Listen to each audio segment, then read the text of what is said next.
বর্ষে নলিন সরকার স্ট্রিটের এবছরের ভাবনা শহরনামা। যারা শহরকে পরিষ্কার রাখার চেষ্টা করেন তাদেরই জীবনযাত্রাকে এবার মণ্ডপসজ্জার কাজে ঠাঁই দিচ্ছেন এই নলিন সরকার স্ট্রিটের পুজো উদ্যোক্তারা। তবে কি জানাচ্ছেন তারা সেটাই এবার শুনে নেব।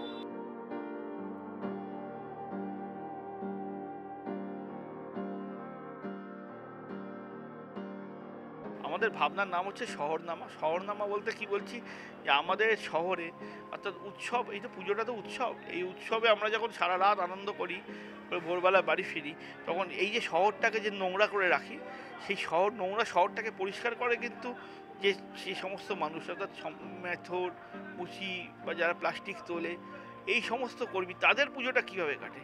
কারণ ওরা ওদের ডেলিকেট যে নিজস্ব ডিউটি, সেই ডিউটিটা পালন করে আবার ওরাও পুজো করে, আর ওদের ডিউটিটা পালন করে মানে যতটা ভালোভাবে পালন করে বলেই আমরা আবার পরের দিনকে সেই পরিষ্কার পরিচ্ছন্ন শহরে আমরা আবার উৎসবে মেতে উঠতে পারি। তো সেই সমস্ত মানুষ, সেই সমস্ত সম্প্রদায়ের তাদের পুজোটা কীভাবে কাটে, তাদের একটা বসতি তৈরি করে সেটাই দেখাচ্ছি এবছর। যে ওদের দৈনন্দিন জীবনে ব্যবহৃত জিনিস, ওদের বাড়ি, দেখুন পুরো প্যান্ডেলটি ওদের বাড়ি, ওদের মহল্লা, ওদের বস্তি অঞ্চল হিসেবেই করা হয়েছে। যে এই সম্প্রদায়, যে সম্প্রদায়ের কথা বলছি, এদের কথা তো আমরা কেউ ভাবি না। এরা তো একটা পরোক্ষভাবে সমাজ বন্ধু, এরা তো সমাজে অবিরত, এদের তো কোনো ছুটি নেই। উৎসবের দিনগুলোতে এরাও পরিশ্রম করে যাচ্ছে। এদের যে পরিশ্রম, সেই পরিশ্রমের যে দিকটা, সেটাই আমরা তুলে ধরছি এখানে।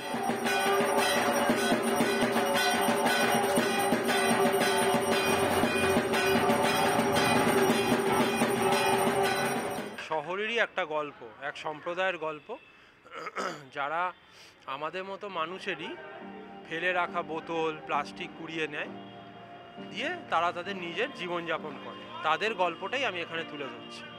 আসলে তারা তাদের অজান্তে সমাজের একটা বড় ভালো কাজ করছে, যেটা কি না, তারা এক তো হচ্ছে বোতলগুলোকে কুড়িয়ে নিচ্ছে, তাতে রাস্তাঘাট পরিষ্কার হয়, আর তার সাথে সেই বোতলগুলোই আবার যেহেতু তারা বিক্রি করে, ওটা আবার রিপ্রসেসে চলে যায়। এখন আমাদের কাছে সবথেকে বড় চিন্তা তো প্লাস্টিক সবসময় বলা হচ্ছে যে প্লাস্টিককে রিসাইকেল করো। তো এই রিসাইকেল করার যে পদ্ধতি, এতে এই মানুষগুলো একটা বড় অংশগ্রহণ করে, খুব বড়ভাবে। তাদের গল্পটাই আমি এখানে তুলে ধরছি।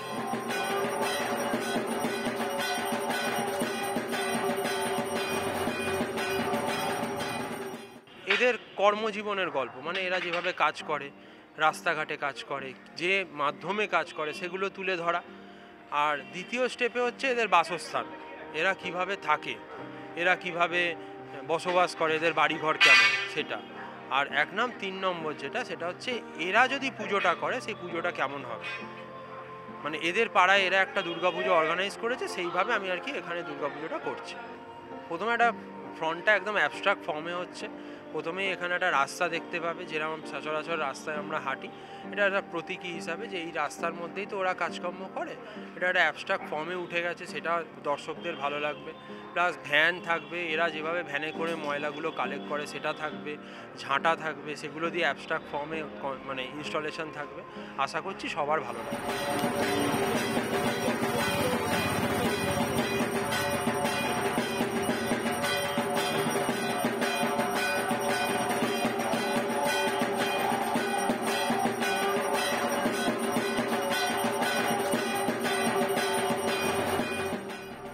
যারা সমাজকে পরিষ্কার রাখে, সমাজ সচেতনতার কাজ করে যায়, দিনের শেষে বা পুজোর মরশুমে তাদের উৎসব কিভাবে কাটে, তাদের জীবনযাত্রা কি হয়, সেই বিষয়কেই এবার তুলে ধরছে নলিন সরকার স্ট্রিট।